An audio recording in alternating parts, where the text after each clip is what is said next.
Est-ce que je peux vous parler? Ce n'est pas parce que nous sommes chrétiens que nous ne devons pas utiliser l'intelligence. En soi, ce qui vous arrive, voici ce qui vous arrive. Vos pères sont les Africains les plus courageux du monde. Ce sont les premiers Africains qui ont arraché d'eux-mêmes leur liberté. On ne leur a pas donné, ils ont arraché. Et l'homme dont vous parlez dans votre histoire, Toussaint Louverture, a tenu tête face à Napoléon Bonaparte, qui était un grand empereur. Il a même vaincu dans une bataille. Et c'était un mauvais signe pour le monde. Et ça allait se répercuter sur toute l'Afrique. L'homme noir allait dire qu'il peut. C'est pourquoi la communauté étrangère s'est liguée contre vous. C'est ça la vérité. Vous voyez que des démons.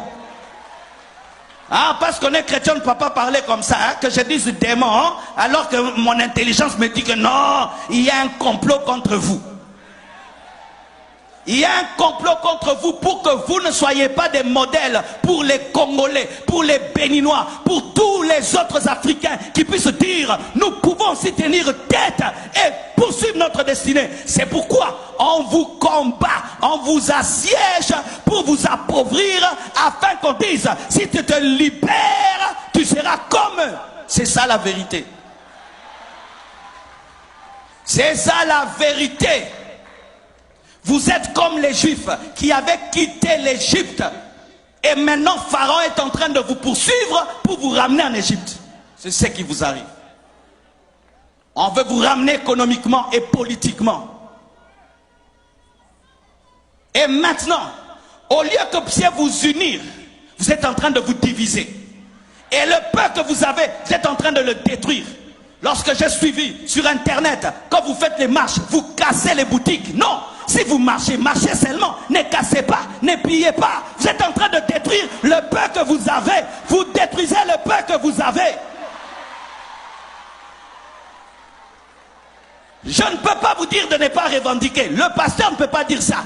Et je ne peux pas vous dire marcher, non. Mais ce que je peux vous dire, n'insultez pas et ne cassez pas. N'insultez pas et ne cassez pas. Mais sachez aussi, vous pouvez changer 10 000 présidents. Mais si dans la tête vous ne changez pas, vous aurez les mêmes problèmes. Vous aurez les mêmes problèmes. Changer de président, ça ne fait rien. C'est vous qui devez changer. Vous avez déjà eu combien de présidents? Combien de coups d'État? Combien? Donnez-moi la main.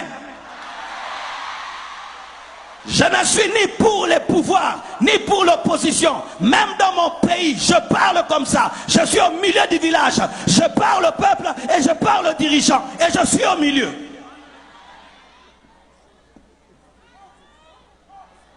Tu marches, tu viens dans ma boutique, tu me prends tout. Est-ce que ça c'est marcher encore? Tu marches et puis tu brûles ma voiture. Ça c'est encore marcher. Qu'est-ce que moi je t'ai fait? Qu'est-ce que ma voiture t'a fait? Qu'est-ce que ma boutique t'a fait? Ne commettez pas l'erreur que nous on a commis au Congo. Vous savez ce que nous on a fait au Congo?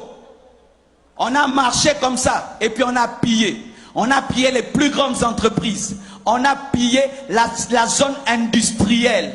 Et notre économie a reculé fois 100.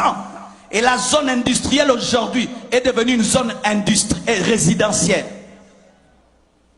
Qui ont détruit nous-mêmes? Et quelle force? On pouvait voir un Congolais qui transporte lui-même un congélateur. Cette force-là que tu as pour piller, tu ne peux pas l'utiliser pour travailler. La force que tu as là pour transporter des congélateurs, tu ne peux pas l'utiliser pour travailler et développer ton pays.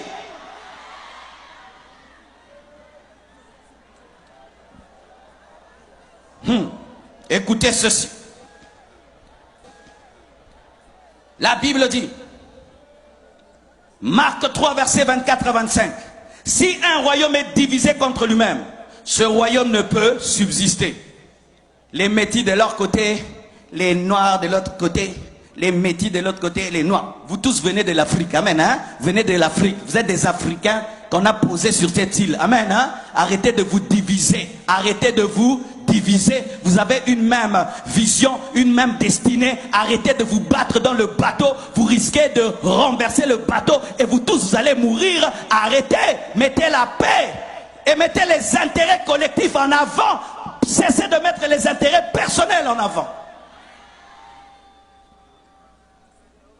Un royaume qui est divisé contre lui-même ne peut subsister. Une nation divisée contre elle-même, cette maison plutôt, ne peut subsister. Faites attention de vous diviser et de vous détruire alors que vous êtes en train de jouer le jeu de vos ennemis. Le jeu de vos ennemis, de ceux qui ne sont pas là mais qui sont là. Pendant que vous déchirez, vous êtes en train de jouer le jeu de Pharaon. Si Israël, pendant qu'il devait traverser la mer Rouge, commençait à se chamailler, Pharaon allait les rattraper. Et vous, au lieu de traverser la mer Rouge, vous vous chamaillez, vous vous chamaillez, vous vous chamaillez. Et puis Pharaon vous attrape et vous ramène en servitude. Vous qui avez étudié, vous qui êtes des têtes pensantes, utilisez votre intelligence avec le Saint-Esprit pour développer votre nation. C'est pourquoi l'Église ne doit pas engendrer que des pasteurs, doit engendrer aussi des juristes, des économistes, des professeurs, pas seulement des pasteurs et des prophètes. On ne doit pas seulement avoir des pasteurs. Toi tu seras pasteur, toi tu seras pasteur. Non, toi aussi tu seras ministre, toi tu seras avocat, toi tu seras aussi.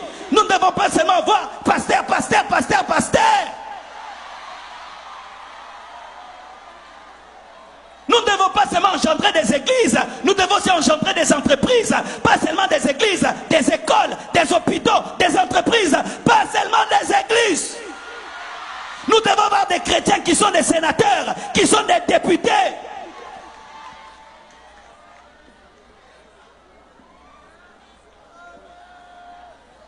Samuel a engendré des prophètes et il a engendré des rois. Il n'a pas seulement engendré des rois, il a engendré des prophètes. Pas seulement des prophètes, des rois aussi. Mais nous, l'Église, nous n'engendrons que des prophètes. Et quand on a des problèmes de royauté, on n'a personne.